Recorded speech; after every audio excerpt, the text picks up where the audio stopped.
আল্লাহর কাছে ক্ষমা চাও, দুনিয়াটা কিছুই না রে যুবক। ওই কবরে যাওয়ার পরে গুনাহগারের কবরের দুই পার্শ্বের মাটির চাপ,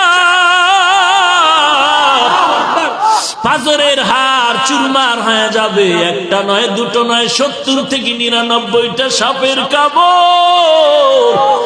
কবরের ভিতরে জাহান্নামের আগুন।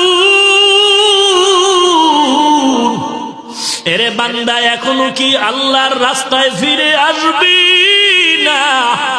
আল্লাহ দেখায় দেয় দুনিয়ার বিল্ডিং এর আগুনে কত যুবকের লাশ, আর চিৎকারের আওয়াজ, বাঁচাও বাঁচাও। একটু চিন্তা করে দেখ, যখন আগুন লাগছিল শরীরের মধ্যে তখন ওদের কেমন লাগছিল, অবস্থাটা কেমন হয়েছিল।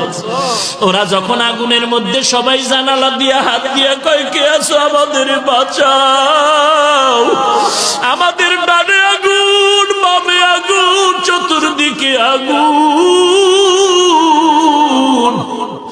এই দুনিয়ার আগুন থেকে হাজার হাজার হাজার তাপের মাত্রার আগুন হবে জাহান্নামের আগুন।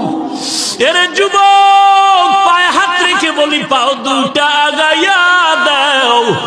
আমি তোর পায়ে ধরে বলি, আর গুনাহ করিস না রে যুবক, আর গুনার পথে যাইও না। নামাজ পড়ো, পর্দা করো, মা বাবার খেদমত করো, আল্লাহওয়ালাদের দোয়া নিয়ে চলো। আল্লাহ